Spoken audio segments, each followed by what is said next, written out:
Hello.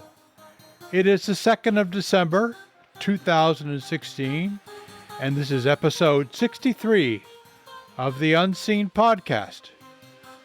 I'm your host, Paul Carr, and the Unseen Podcast is a spinoff of the Wow Signal Podcast. If you have any questions or interest in the Wow Signal Podcast, go to wowsignalpodcast.com. You don't need the exclamation mark, just wowsignalpodcast.com. To learn more about this podcast and all its 63 episodes, including this one, go to Unseen Podcast at unseenpodcast.com. Our email address is unseenpodcast@gmail.com. Tonight, I have with me, at a minimum, and hopefully we may have a couple more panelists joining us later, I have Marsha Barnhart. Hello, everybody. Good to be with you again, Paul. You too, Marsha. And from Poland, Mateusz Macias. Hello, everyone. Greetings from snowy Poland. Yeah, no, so Mateusz gets a white Christmas. I have to have I have a muddy Christmas. Okay. Anyway, so tonight, folks, the seed topic is, which we've discussed in the pre-show discussion forum. And by the way, if you want to be a panelist on the show, you need to engage in the pre-show discussion forum, the so-called topics thread, as I call it. And Mateusz and Marsha have certainly done that, as have many other people. Some of them are not available tonight. You don't have to be a panelist to engage in it. But tonight we're talking about all the room at the bottom, that is nanotechnology and what it means to our future. Marsha, you were the one who kind of brought this up. So what are your thoughts? Well, it is one of those things that has an absolute limitless capacity when you start looking at how this nanotechnology can be applied across so many different scientific disciplines.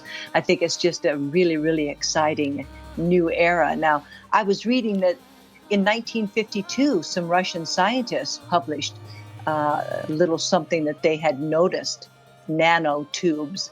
And so one doesn't realize how long there's been the glimpse into the atomic level of activity around in our world. And so I'm thinking we probably at this point in time should really be able to make hay with this technology.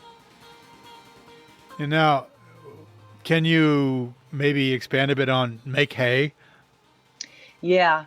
Well, I think when they are looking at all the different disciplines, just in medicine, what can be done in medicine, what can be done with engineering, the things they can do with transistors. When we talk about the, there is a law. What is that? Moore's law?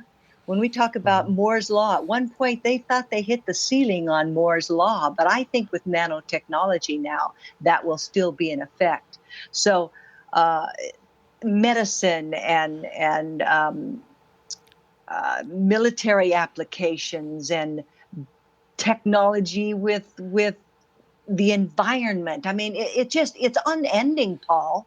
Okay. It is unending. Let's get specific. Nanotechnology, when we talk about nano, we're talking about things on the order of a billionth of a meter, which is maybe a little bit larger than an atom, but not much larger. Maybe the size of a big molecule. Now, I've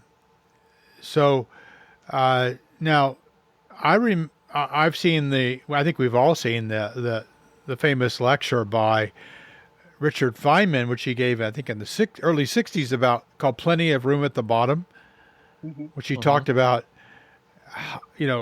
how much information you could write in the head of a pin if you had small enough, capability to manipulate things. And then Eric Drexler came along in the 60s the 80s. And Eric Drexler wrote a book called The Engines of Creation. Yeah. And when he talked about what he called at that time molecular engineering, there's doing doing engineering on the same level that biology does, right? Mm-hmm. Now, biology acts on the level of about a billionth of a meter, a nanometer, and so Eric Drexler back then, and there were a lot of skeptics back then, right? A lot of people said Eric Drexler's crazy. Nobody can manipulate things at the level of a billionth of a meter. But now we have electronic devices in near-term planning that are going to be 7 billionths of a meter, 3 billionths of a meter. NVIDIA, one of the really innovative companies out there, who does these graphics cards everybody has in their PC. And in fact, you can buy an NVIDIA. You go out and buy an NVIDIA graphics card for a few $100, right? In fact, an older one for like $50. But these things are going to be in near term, not a million years from now, but in 2 or 3 years, 3 nanometers, about the size of a big molecule. In fact, there are molecules quite a bit bigger than that. A DNA molecule is much bigger than that. But, so are we there? Are we in the nanotech era? Yeah. I think there are still some skeptics because, the technology is kind of here, but it's a bit too expensive yet to produce this on a mass scale. But we're doing some advancements, and I think in a few years we can see some really cool stuff.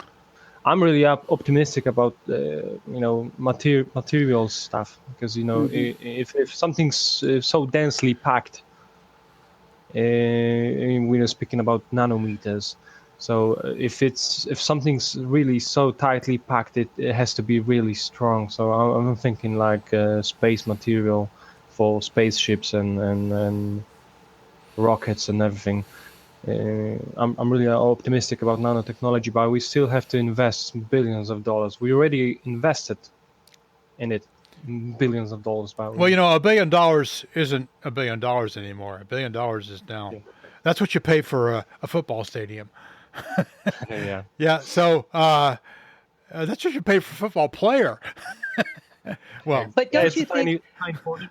Don't you think that this is going to be driven, as most things are, by industry? And you read every day different industries and different applications of stuff that we have right now today. Solar arrays, making better materials for more efficient solar energy. So they are creating right now and applying right now nanotechnology that is being sold. And I think industry is going to run this, and it's just going to go exponential growth. Yeah, well, in my mind, since we're dealing on the level of biology sizes, I think that one of the really big applications where there is money, there's a lot of money, and there's a lot of interest. People will spend a ton of money to not die. Is in the biomedical area, and nanoparticles. Yeah. Which can deliver chemotherapy or other types of tumor killing drugs exactly where they're needed.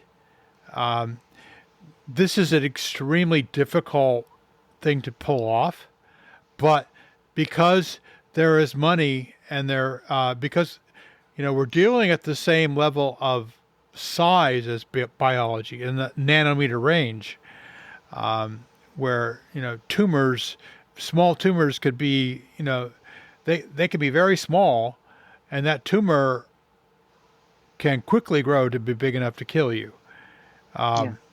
It doesn't have to be very big. It can be micrometers or millimeters in size.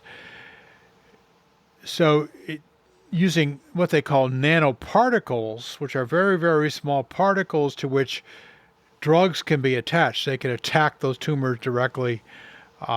They can also attach themselves right to the tumor and be used to target radiation therapy. There's a lot of different ideas out there. Yeah. We spend here in the U.S. we spend enormous amounts of money in healthcare, and in particular, enormous amounts of money on oncology, on dealing with cancer.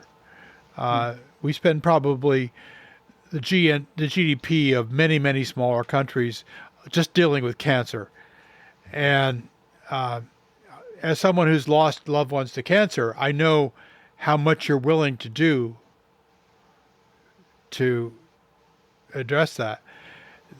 Nanotechnology offers us the option of going right up to the tumor and directly attacking that tumor. Eliminating cell by cell.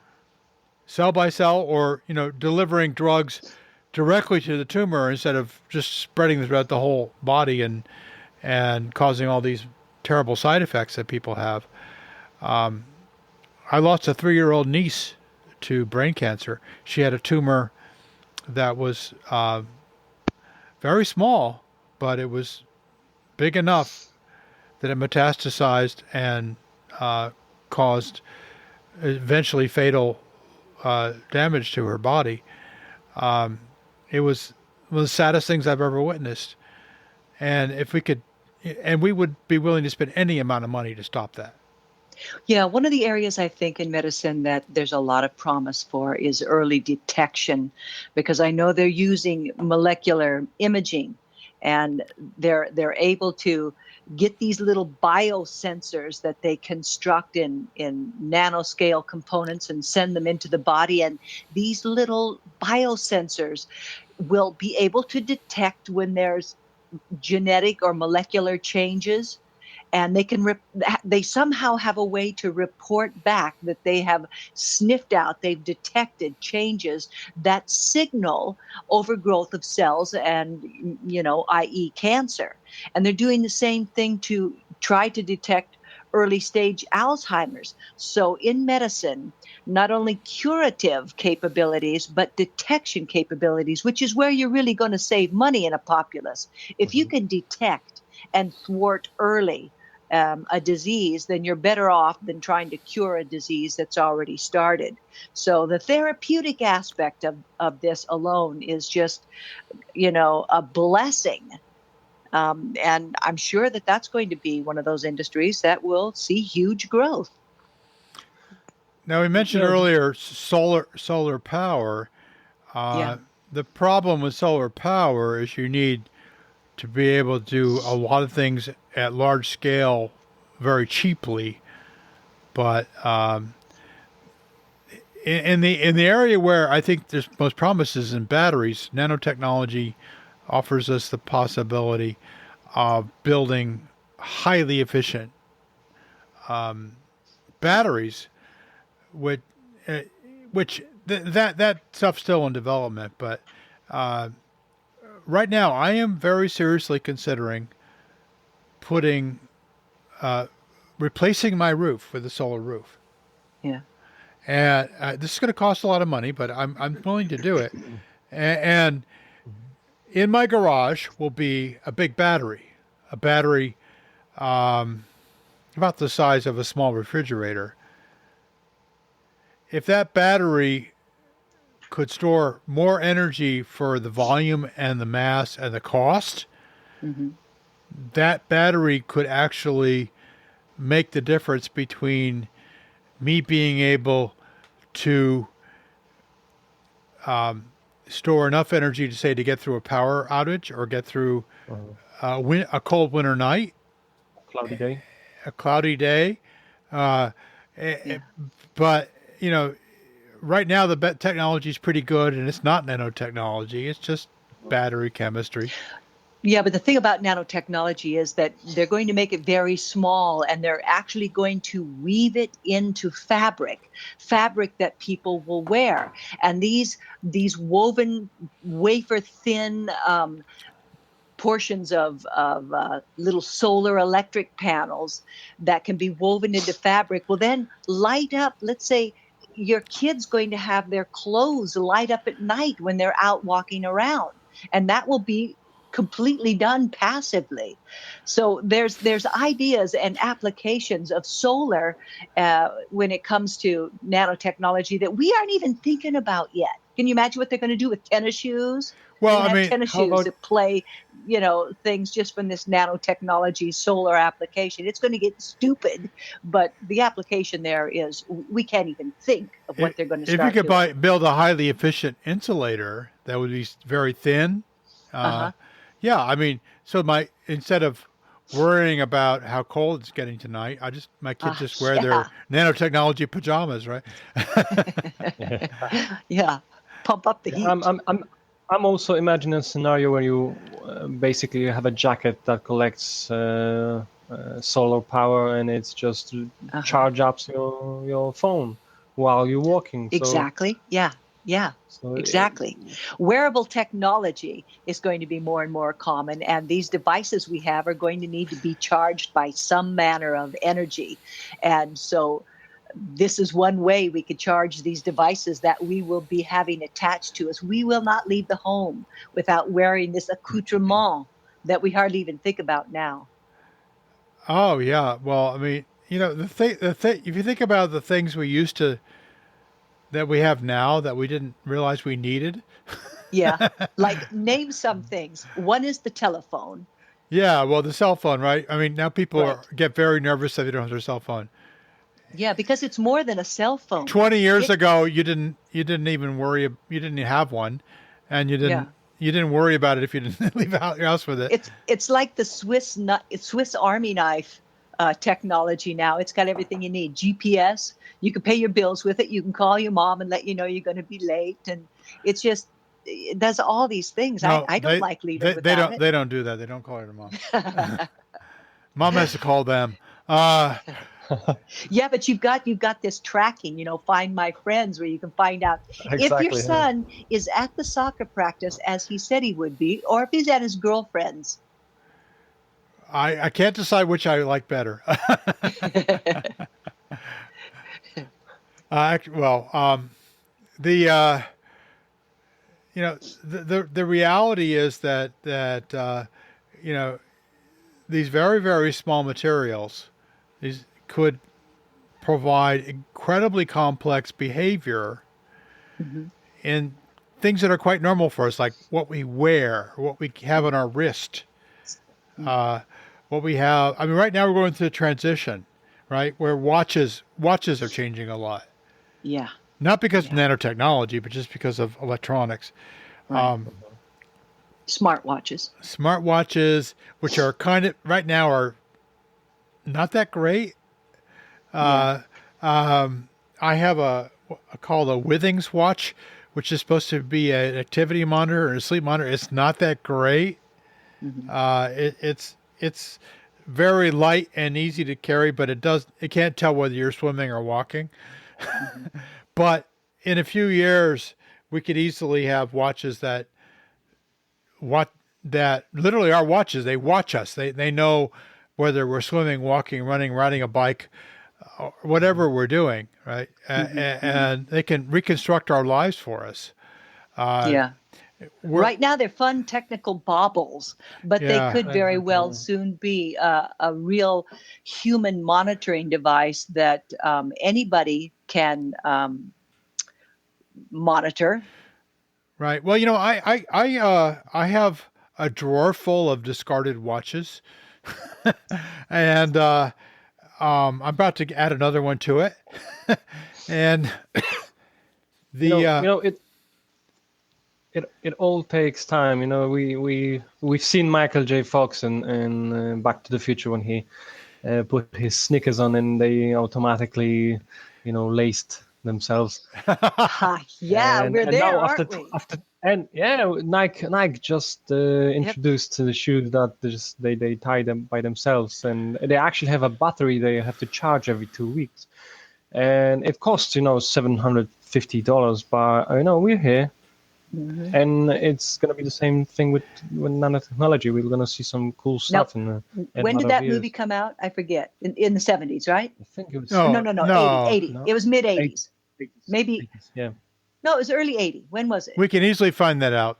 Marsha. We'd Okay, have to so it guess. came out in the early 80s. Okay. So it took a little bit of time to get here for that technology that just seemed so incredible at the time, self-lacing shoes, to now come to fruition, as if we need self-lacing shoes. No, we don't need self-lacing shoes.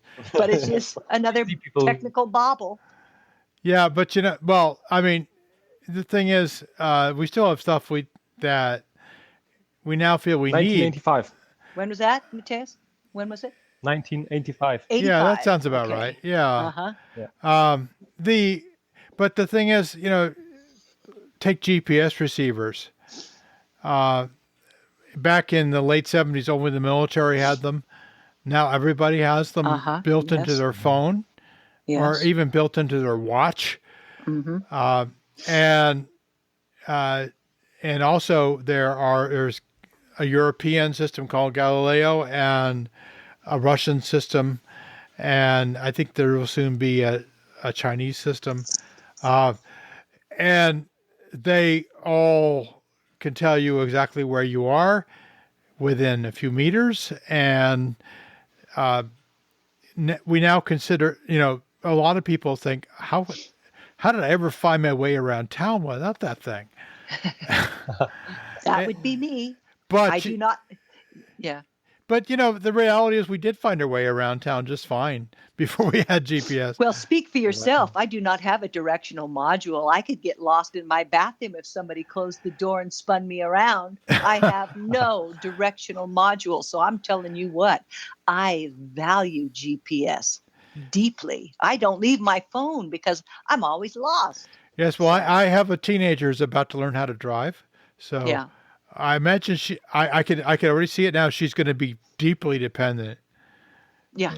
She'll learn the few routes that she has to travel every day, but then beyond that, she's going to get her phone out. She's going to say, "Okay, Google, shortest route, fastest route to X," and it'll pop right up. Now, people with the directional module, that hampers them because take my husband, for example. He's one of those guys that you could drop down in the jungle, spin him around, and he'll find north. And but he has found that since he started using GPS, he has stopped paying attention to his internal abilities, and he'll find himself lost more often than not and check GPS. But before that, he could just kind of get a sense in his head, okay, we need to find our way that way. There might be a few twists and turns, but that is east. That's where we need to go to get to the place we need to get to. And it's having an effect. And your daughter may never be able to hone her innate directional abilities because she might get hampered early on and maybe what you call retarded by using this device instead. Who knows? Well, I since she turned 15, I've been asking her, what street are we on? What direction are we going? And, it's been pretty sad. Are we heading north or south? What's north? Yeah. I mean, the thing is, the mirror on our car has a compass in it. It tells you what direction you're moving. Yeah. Okay. But that is something that she does need to practice, really. I mean, I wish I would have been made to practice it. Yeah, we have there's something called orienteering, which you can actually go out and learn how to find your way with a map and compass. Scouts have to do it. Soon you'll do it in your nanotechnology suit. Yeah, well, your suit will tell you what you're. Yeah. But if you go in the wrong direction, it will just shock you. Yeah. Right. Well, I've been in situations where you had to track in a certain direction. And I've had a magnetic compass with me, what they call lensetic compass, which is something probably every soldier in the world is familiar with, and probably every Boy Scout in the world is familiar with, where you just checks the direction, magnetic north, and tells you which heading you're going. If you do that consistently, you will go in the right direction. Yeah. Even though it doesn't look, you can't tell what direction, there's it just looks like a bunch of trees around you. But you will get in the right direction. Now you'll be a little bit off because magnetic compasses aren't perfect, but you will get close to where you're headed, and it's called dead reckoning. And right. in the old days, before there was GPS, before there was lots of things, the pilots of aircraft could go hundreds of miles and get right on top of their target just using dead reckoning. Yes. They had to, in the Pacific and in World War II. That's what they had to do. And but now, we're very dependent upon exquisitely complex and very, very sophisticated technology to get us there. I just wonder, what happens when that technology breaks down, which it seems like it will, because it's so complex and it's true. and it's so sophisticated. And nanotechnology, on the other hand, is kind of interesting because it's just woven in the fabric of the materials we use. It's more robust in some respects. And passive. It almost doesn't have to do anything. It just has to be. It's not like a whirring machinery that will break out and you'll have to replace a flaget or a flange or whatever. It will just kind of hum along and be much like the human body, which is essentially literally all nanotechnology. Our human body is all tiny, tiny, atomically precise structures that are manipulated on the atomic scale with extraordinary precision, day in and day out, and has been for eons. That's true. That's what our suits will But be. it does tend to break down, and I can tell you by the time you get to 58, it's quite a bit of it is broken down pretty badly. Yeah. Nick Nielsen has just joined us. Hello, Nick. Hello, Paul. How's it going? Good. Nick, we're having a discussion about nanotechnology and in everyday life. So Very good. Yes, I noticed the comment thread. Hi, Nick. Hi, Marsha. We're having a Hello, pretty Nick. good talk. Glad you could join us. Mateusz is also here, as you can see. I see. Yes. Now,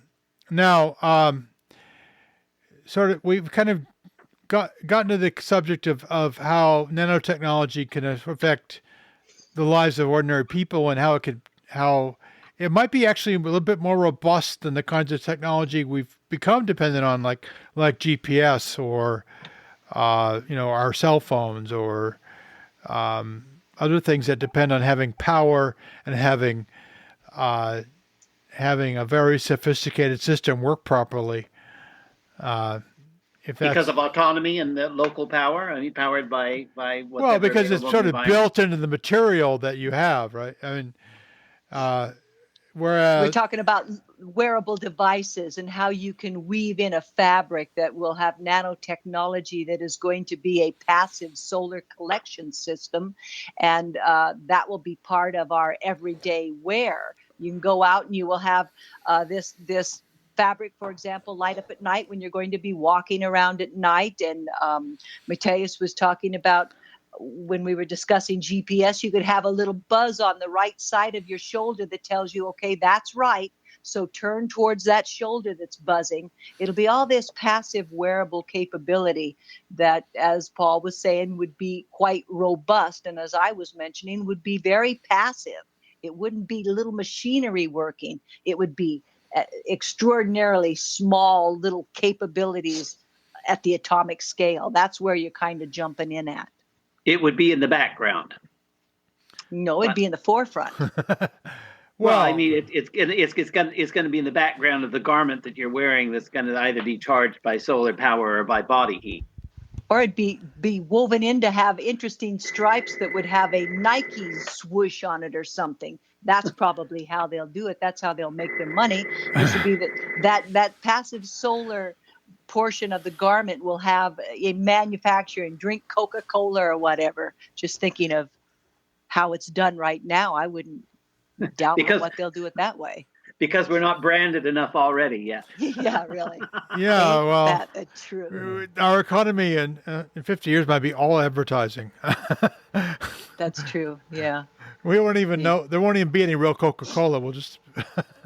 And we haven't even got into the applications that the military is now and will soon be applying. I was reading about this tiny little, and they already have this little. It's a nanotech engined kind of bug thing. Looks like a little insect that can follow a subject around and monitor that subject and detect what they're talking about. And it said it could even be sent in to deliver a lethal strike of some sort. That's a nice armchair delivery system to kill a despot, isn't it? Send the bug.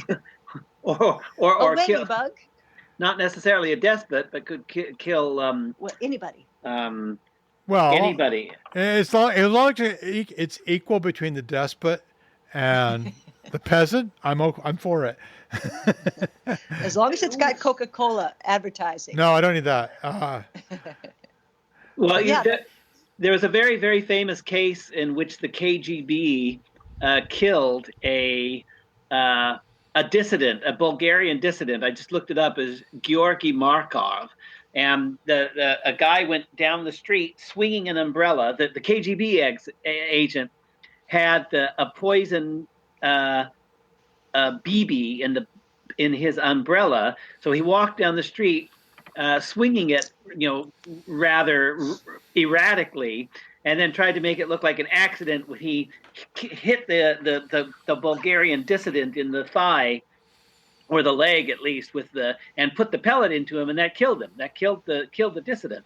And one can imagine far more subtle forms of political execution being carried out by nanotechnology, which wouldn't require anything as large as a BB pellet to enter somebody's skin. You can have a glove and with a nanotechnology in it, and you can just touch somebody and it just passes over something, and like something that can kill someone, and that can be quick, and someone cannot detect it. Well, it beats drinking plutonium. But the undetectability, that's the nefarious part, right? I mean, we've had for thousands of years ways to kill people in close contact with us, but they knew who you were. Et tu, Brute. But if you can do it without anybody knowing that you've done it, that's a little more nefarious and evil. But I mean, that's been going on for a long time already. Why poisons have long been used. Yeah. And the beauty of that is you can take out the guy who's the real problem. You can take out the head of a group of nefarious types, as opposed to gunning down fields of soldiers. Just get the 5 or 6 or 8 or 10 guys that are running things, and that kind of takes the air out of a war platform real quick. But that's just one application. Another thing I was reading about is the military has they're working with this capability of using nanotech crystals in some form to kind of be a cloaking device and render some invisibility capabilities. That is real early nascent stages, but I have no doubt they're going to be able to do that too. A few years ago, the Russians exploded the largest conventional bomb that had ever been built, which is sometimes called the father of all bombs, or the aviation thermobaric bomb of increased power. And it was the big mofo. Yeah, it was talked about at the time that this was a conventional device spiked with nanotechnology, but very little about it has been said. And I do try to keep up on these military technologies, and I assume, I don't know if it's true that it was boosted by nanotech, but if it is, I can't imagine that the U.S. and other major arms producers aren't also researching this sort of thing. And it becomes a strategically important question, because if you can start ratcheting up conventional weaponry to where they're as powerful as a small nuclear device, then it becomes that much easier to cross over the nuclear threshold. And if one side uses a bomb that's as big as a nuclear bomb and the other side doesn't have it, well, they might use a nuclear bomb in retaliation. And then you've crossed over the nuclear threshold and you risk nuclear escalation. Yeah, that is a serious concern. Unless you have a way to neutralize the detonation or the launch of this old tech dirty bomb. That tends to be much, much more difficult. Than making the bomb is almost always easier than stopping the bomb or containing the bomb or preventing the bomb from going off. Well, delivering the bomb could be the hard part, right? Yeah. I mean, a highly focused EMF field would do that. Yeah. Highly focused. Well, in Vietnam, they used to have these big bombs that they used to clear a field, right? They were huge. The daisy cutter.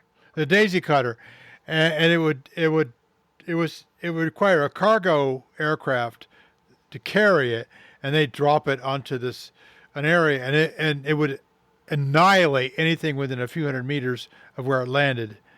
And that was often called the mother of all bombs, which is why they call this bigger Russian bomb the father of all bombs. Well, the mother of all bombs, the Moab, was something that was tested, I think, in the 90s, and it was descended from the daisy cutter. It was similar to the daisy cutter. Right. It was within the same family of explosives as the daisy cutter. Basically, what it sends out this giant cloud of explosive, and then it all goes off at once. Boom. And it creates a massive pressure wave, and it's not the place you want to be at the time. But it's still obviously conventional. It's devastating for anybody there, and intended to be. But if nanotechnology can be used to boost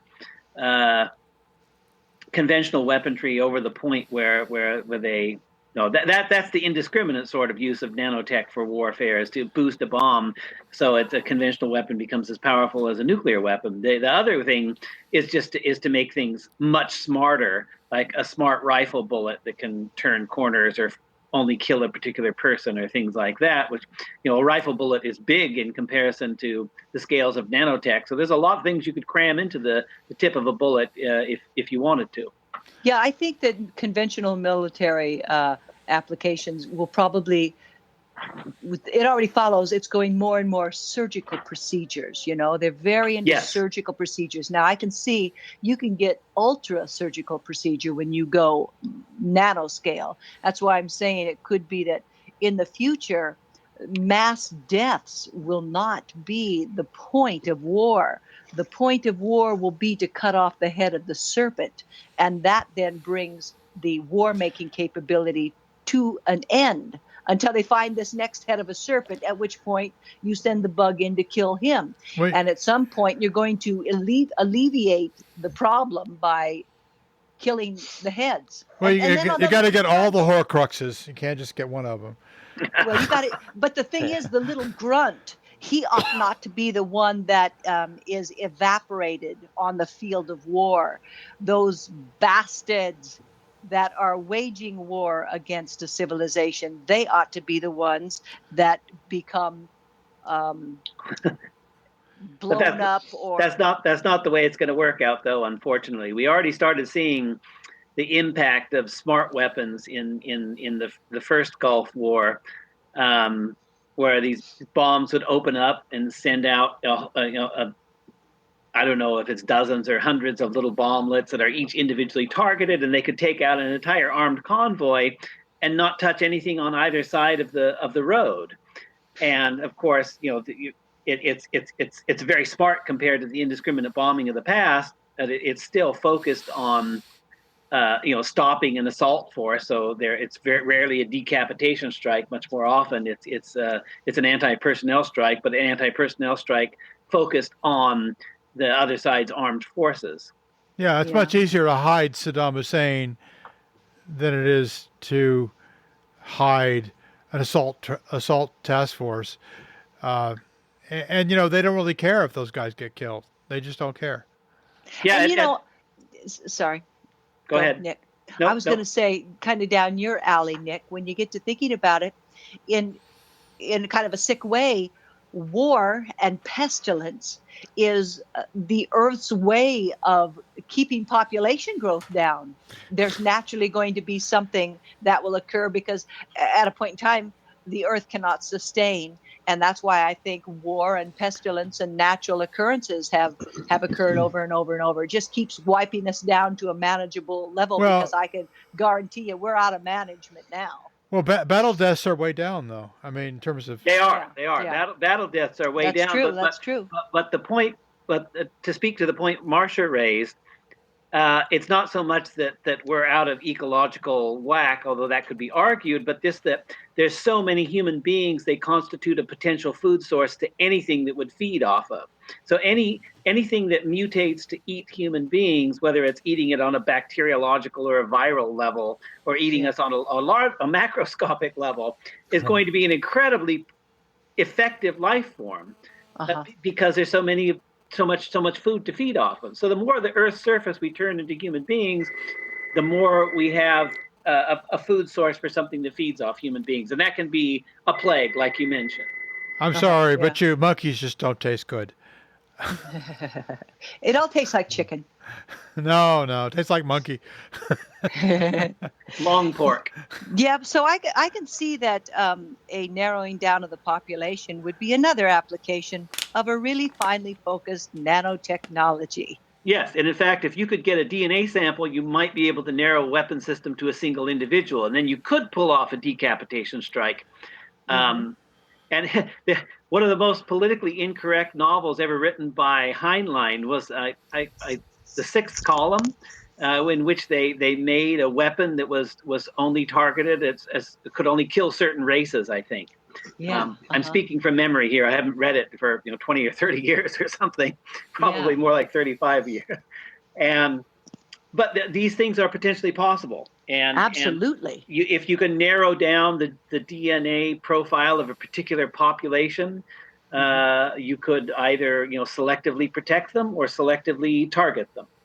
Yes. Yeah, well, absolutely. I mean that would actually be really difficult in practice, but well, maybe now, but not in 20 years, Paul. Well, I mean, the problem is that DNA, the genome is the human genome is, there's not that much variation in it, and there's no such thing as really a racial profile of DNA. Well, you can that's target why I did population groups. There are profiles of population groups. You could take some alleles that are more popular in, say, some population groups than others, but it would still kill people in other populations. Oh yeah. But if you're dealing with lunatics in possession of high technology, they might think it's worth it.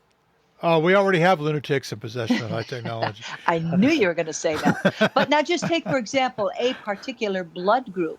If you wanted to, you could fairly easy target somebody who was all O negative or whatever, or RH negative. That would be a relatively. But those people are all over the world. I mean, there's not, right. That wouldn't be very politically useful. Whereas being able to zero in on a particular geographical population could be useful. Yeah, you have to find an allele that's unique to that population, which is tough, very tough. Well, I mean, they're already just with gene splicing and what was it? I just lost our latest technology we were talking about. Gene editing. CRISPR, yes. With CRISPR, they've been able to go into tiger mosquitoes and cause them generation after generation to not be able to reproduce, which is killing the tiger and mosquito and hence the disease that they carry with them. So this thing is doable already with nascent CRISPR technology. Can you imagine when they start taking nanotechnologies to a more refined scale and a focused capability in certain areas? I don't even know where to take that. I can't even imagine it. Well, you're saying it could be weaponized to target. Yes. Not so much individual. In targeting an individual, you'd have to have their complete genome, which areas might be possible if If you were to target a species that interacted with humans in a certain clime, and that species injected the human with something, just like right now, malaria. For the longest time, malaria was a deadly disease that was injected in people in a certain clime. Oh, it still is a deadly disease, yes. Yeah, it is. So it's been done in the past biologically by Mother Nature, but it could be done in the future. And it's been done purposefully, as when the U.S. targeted the Indian food supply by killing off the buffalo, because they couldn't find the Indians, enough of them to kill, but they could kill off all the buffalo, which is the food supply of the Plains Indians. Or giving them smallpox-laden wool blankets from the army. I don't think that's well attested. It may be true, but I don't think it's as well as tested. Whereas we can actually point to the documents and to the photographs of the buffalo slaughter. There are photographs of mountains of buffalo skulls when they were purposefully killing every herd that they could find, because they knew they could starve the Indians out that way.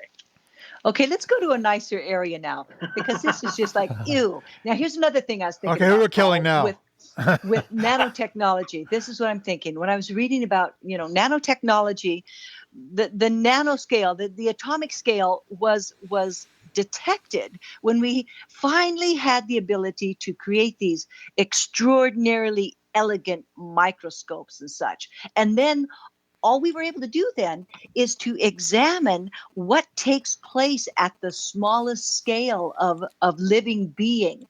And that has been going on, as I said earlier, that activity's been going on for forever. And now we're finally being able to see how there's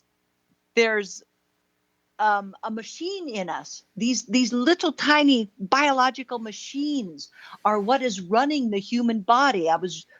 I saw this little animation about flagella as it moves along and is swimming through a system, the gut or something like that, that when they were able to look at the little flagella legs that come out, they saw that at the nanoscale, they saw little gears and little propellers, and they realized that we are machines at the tiniest scale. What if we can see smaller than that? What could we possibly find?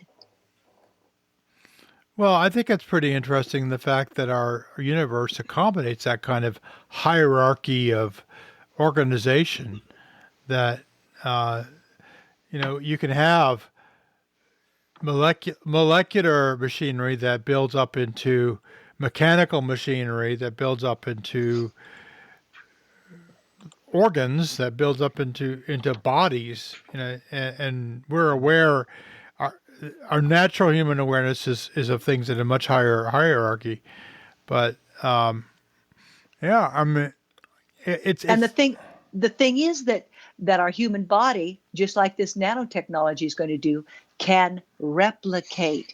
It can create itself. Well, it might be able to, as Paul has pointed out in a previous episode of the Unseen Podcast, we're nowhere near yet being able to create a self-replicating machine. We might get there, but we haven't gotten there yet.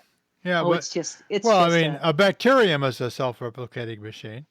It's self-replicating biochemistry. But it doesn't do much other than just make more copies of itself. It doesn't have any. It can find some food maybe. When it knows how to put the right building blocks, when it knows how to gather to a center area the precise materials it needs to become a machine, then it gets put into place by natural processes. And then a new little machine is built that can go about and make another little machine. I do believe that bioengineering. Well, that's called natural selection, right? I mean, so the machine. Well, I mean, that's what takes place in the nucleus of a cell, or all the. Well, I mean, no, it's just that. Well, the phenotype, the thing that actually gets built by the cell, has to do its job efficiently, in terms of harvesting free energy and replicating itself, or it doesn't appear in the next generation. Yeah. And that's called natural selection. But there's a couple of interesting questions buried in what Marsha was saying, which is interesting to me. Would it be intrinsically easier to build a nanoscale self-replicator as compared to building a macro-scale self-replicator? I don't know, but it's an interesting question. Second interesting question is, if we build a bacteria flagellum motor, as it were, based on the natural a biomorphic inspiration, so we just imitate it. Is that a machine or not? Because we've made it from a natural model, but we've constructed it ourselves. And if it's made of organic material, then I think we could call it a living being that created itself. It's not like it's going to grow up and go to college. It's just being what it's going to be. Well, iterated sufficiently, it might grow up to go to college.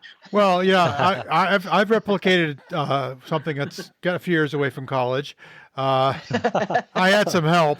And it will self-replicate, so don't get mad when that happens, Paul.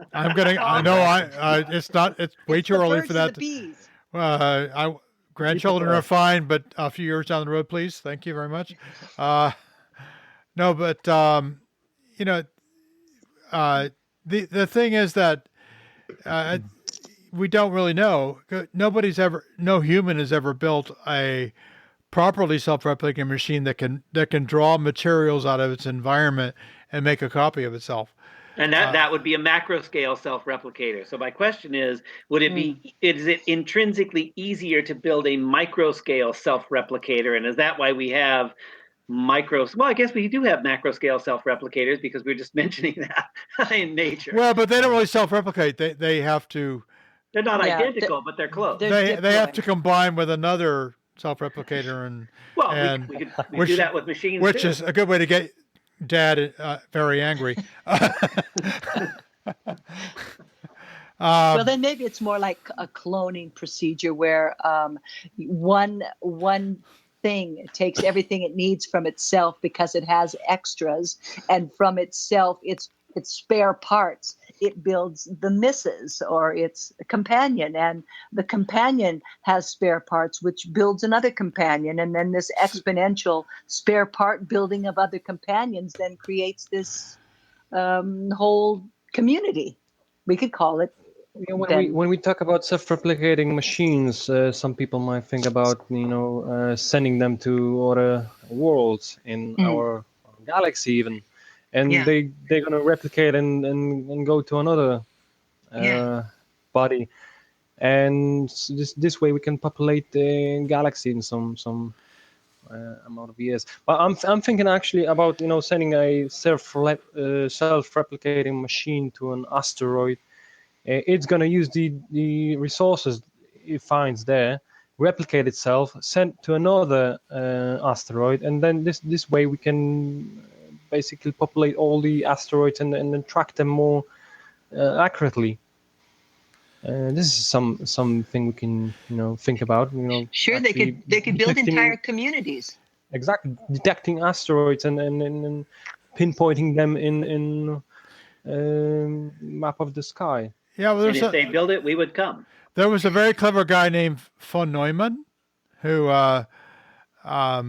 is known for lots of things, but one of his ideas was these self-replicating machines, and he wanted to know why they weren't common in the galaxy and all over the place, right? It's one formulation of the Fermi paradox. Yeah. Well, von Neumann was supposedly one of the people that were there when Fermi had his idea. Right. Right?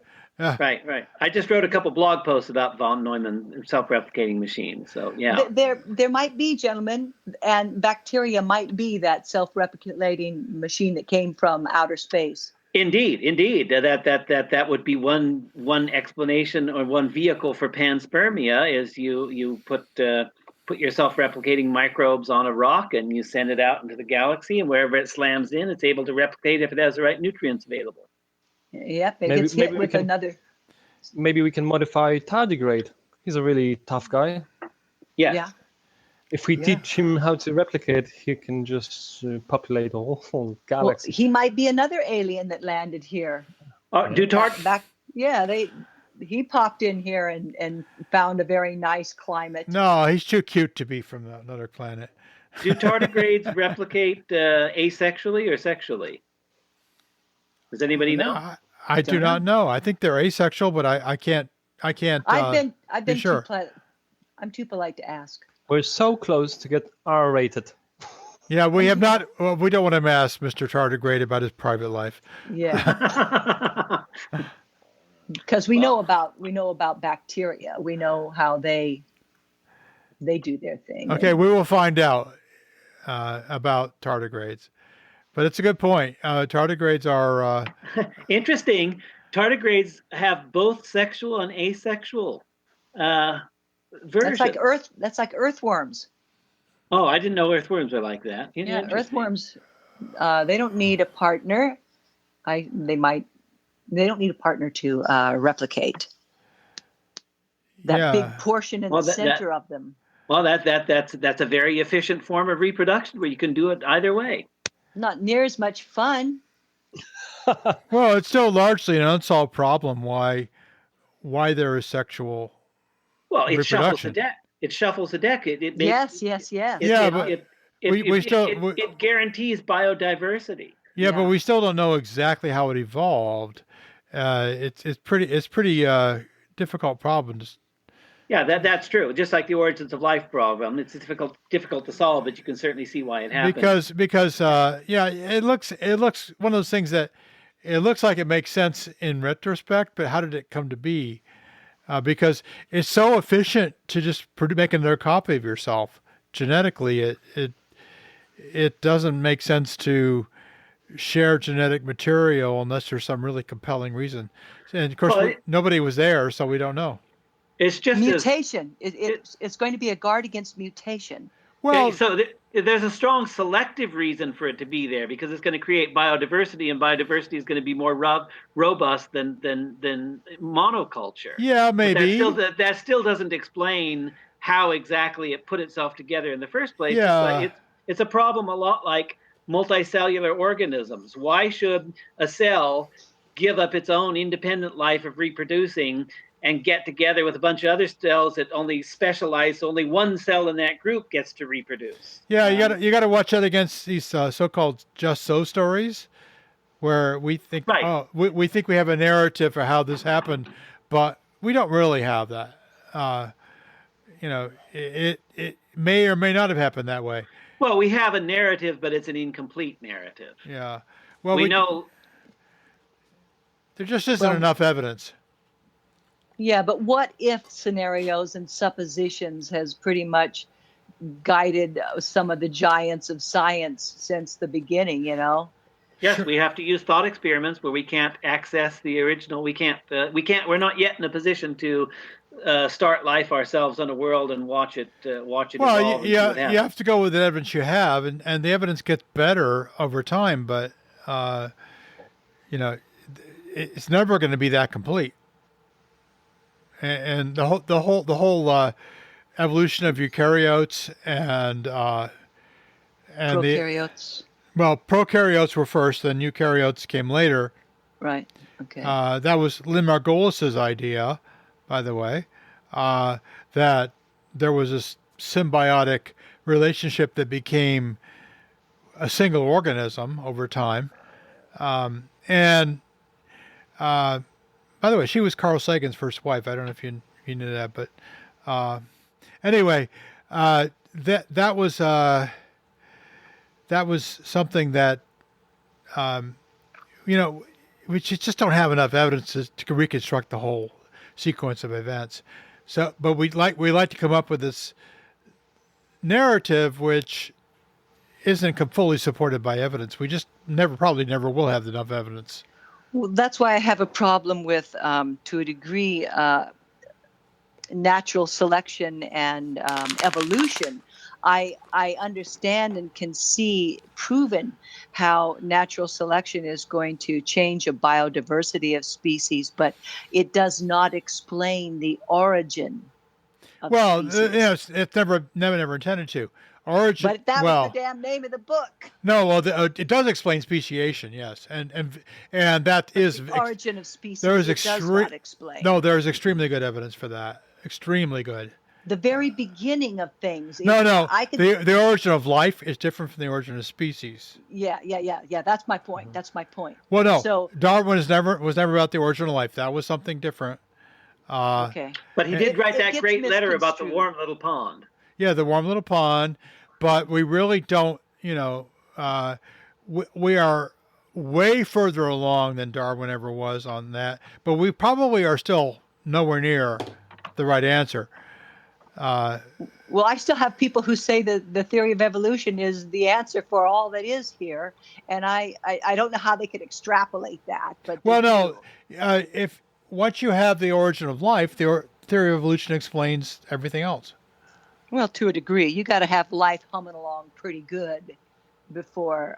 No, you don't. You just have to have self-replicators, and the rest is natural selection. I don't know. Biochemical self-replicators.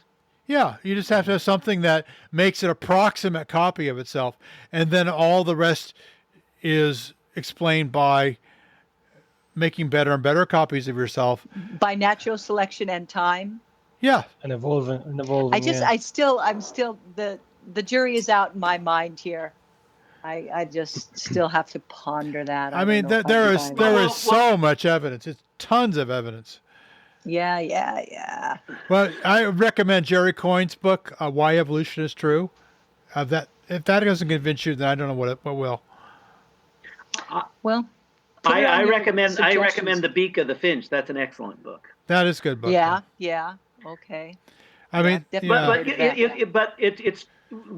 science does not know, it's true, how life originated. It's a fascinating aspect that science doesn't know it, because there are so many theories now, and just to read the theories of the origins of life right now is absolutely fascinating, because nobody knows how it happens. There's a lot of confidence on the authors of particular theories that theirs is the right one, but nobody really knows. That's absolutely true, and we cannot rule. I know in many conversations we had in the past, Marsha, you've emphasized your interest in panspermia, and specifically in directed panspermia.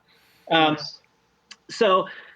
And we have to take panspermia seriously now that we know that microbes can survive on rocks in space, which is technically called lithopanspermia because it's on rocks. But if you bring in directed panspermia into the mix, it implies that there's an intelligence at work.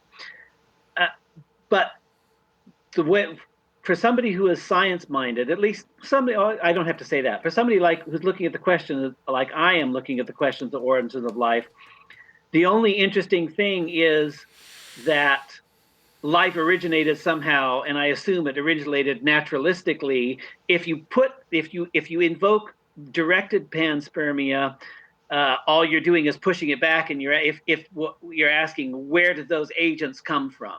And were those agents the result of directed panspermia, or were they the result of a naturalistic origin of life? So from somebody like me, who's coming from a naturalistic point of view, it's just a question of when and where did life originate, but at some point it was a naturalistic process. Well, I'm a proponent of that life is abundant in the universe, not that it is scarce. It is abundant.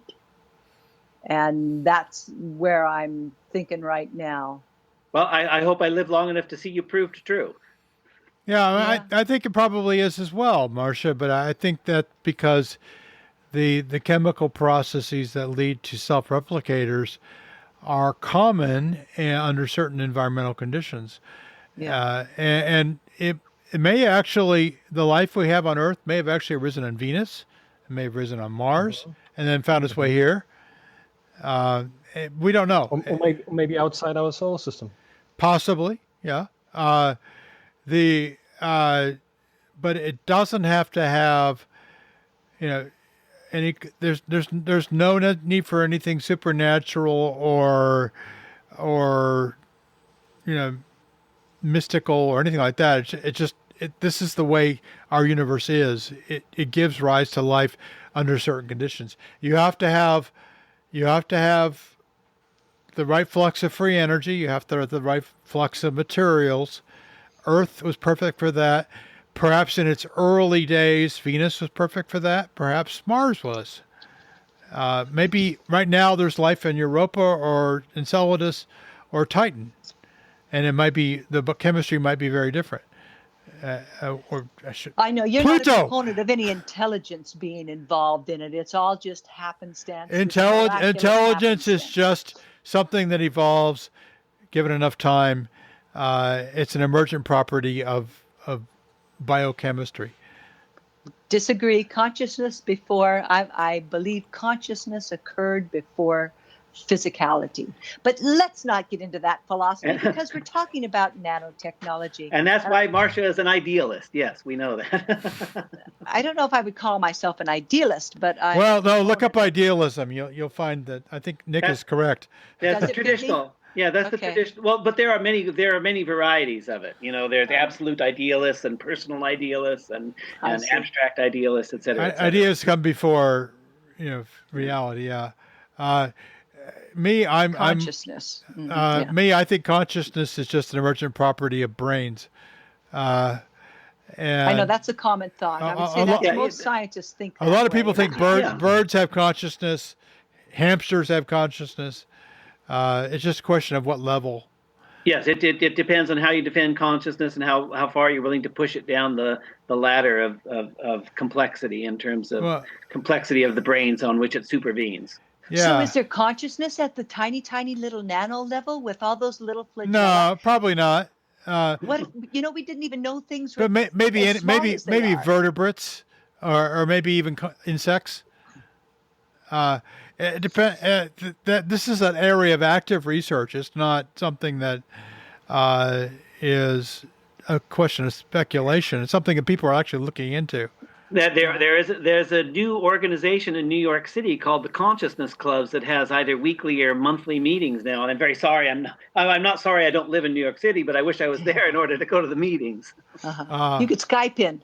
Do a Skype meeting with them. No, I suppose you could ask them if they do Skype. You could. They just somebody hit Skype on that end, and you would hear their that's a great idea. Thank you for the suggestion. Yeah, if it's interesting, let me know, and I'll give them my Skype address, and I'll listen to a New York salon discussion on consciousness. It may be pretty fast moving. You might want to read up first. Yeah. I'll gird my loins. I'll listen. Okay, well, we're going to wrap up soon. It's been an interesting talk. We started with nanotechnology and moved to panspermia. But that's what we do. That's what we do here on the Unseen Podcast. We don't try to govern. We don't try to keep things on topic too hard. We just let things drift where they will because it's about having that conversation. It's not about nanotechnology. Let's face it. None of us are gonna figure out where nanotechnology is going to be 10 years from now. Yeah.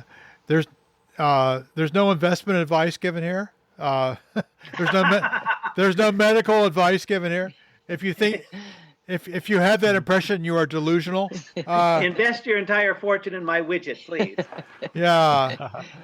Well, I did buy some TSLA stock recently, but not because of what Chris Prophet said, because what I thought. But anyway. What I would like you all to do now is we have worked out down to our recommendation round, where each of us recommends something that we think people ought to look into more deeply, or watch, or listen to, or read, or whatever do. It could be anything from a roller coaster to a book. So, who wants to start off? I want to hear about Mateusz's blog. Okay, go ahead, Mateusz. Okay, I'm going to recommend my own blog, Astronomy Finest, and this is a blog I came up with in 2015, where I gather comments and thoughts from the most interesting people in astronomy. Basically, I have a panel of Paul, Antonio Paris, Fraser Kane, Nicole Glucci, Nancy Atkinson, Pamela Gay. I've like 10 panelists now. I think Seth Shostak is still active. I got an answer. Wow, to I'm him on the same panel with Chef yesterday. Shostak. I'm so Yeah, honored. I exactly. am Seth so honored. Shostak. Brian Koberlin was my panelist. He didn't answer any questions since like a few months already. So Brian's a pretty busy um, guy. Yeah. yeah, That's exactly. called Astronomy's Finest or Astronomy Finest? Astronomyfinest.com. We're gonna put it in the show notes so you Okay. Yeah. will get the address there. Yeah, That sounds so good. I'll invite you guys to go and have a read. Yeah. Well, I think that we should. Yeah. And I know you've asked me a question recently, and I'm thinking hard about the answer. The next topic is travel. Is if you have a chance to travel to Mars, would you take up the first possible chance to be like a pioneer, or would you wait to be when Yeah. it all gets safer? That's actually a tough one if you think about it. So, yeah, thank you for that. And I will definitely try to weigh in on that one. Who wants to go next? I can do mine. Okay. My recommendation is for an online magazine. It's free and it covers the topics of philosophy and science and culture and psychology. And it's just really a magazine of ideas and culture. And really good in-depth essays. There's interesting articles written by academics as well as scientists. And it's called Aeon, Aeon. So if you just type in Aeon, Aeon in Google, it'll take you there. And all you do is just subscribe. It's free. And it's really interesting articles that come in your email. And I really enjoy it. Okay. How about you, Nick? Yeah, Aeon does have a lot of great content, and I see that linked on Twitter all the time. I would like to recommend, since the topic of this podcast was nanotechnology, John D. Barrow's book, Impossibility, The Limits of Science and the Science of Limits, just because in chapter 5 of that book, he discusses Kardashov's scale of civilizations from type 1, type 2, type 3, and he characterizes that as the ability to manipulate ever larger structures. And then he suggests the possibility of a typology of civilization based on the ability to manipulate ever smaller structures. So he says type 1 minus, type 2 minus, type 3 minus, et cetera, et cetera, et cetera. And it's an interesting intellectual and conceptual exercise. Yeah, it sounds interesting. Okay. Well, so that's John D. Barrow, and I think the book is called Impossibility, The Limits of Science and the Science of Limits. Yes. Author, and he's written other books as well. Chapter 5. Chapter 5 is the one that has the bit about the type 1 minus, et cetera. Okay. Yeah, I've been thinking about the Kardashev stuff lately since I was engaged with David Grinspan's book, which kind of takes that on a bit. And of course, if you've been listening to the Wow Cycling, you know about the David Grinspan's book. It'll be out next week, by the way. It's called Earth in Human Hands. You might want to check it out. But that's but you've had your copy for weeks. I've had my copy for months, yes. And I have read it. I've read the whole thing. But there's no index. So I bought another copy, which hopefully will have a good index. Yeah. Well, I think I'm going to give that one to my father-in-law for Christmas. So, but anyway, let's see. My recommendation is actually not David Grinspan's book because it's not out yet. Oh, you can get it next week, so that'll be my next recommendation, probably. But my recommendation is SETi Talks, which is a YouTube series. Go to YouTube and type in SETi Talks. It's hundreds of talks, all of which are in-depth, fascinating talks by top scientists about all kinds of topics. So I'll leave it at that. SETi Talks. I'll have a link in the show notes. So we are done with episode 63 of. This is episode 63. Yeah, episode 63 of the Unseen Podcast. So I'll go around one more time, and you can make your final comments and pot shots at me. Marsha. Oh, no pot shots. It's always always fun to be here. I enjoy our talks very much. You guys are very engaging. I'm glad we stayed out of politics because I am through with that. But I just want to tell everybody goodbye from beautiful Cadillac, Michigan, and we'll talk to you again.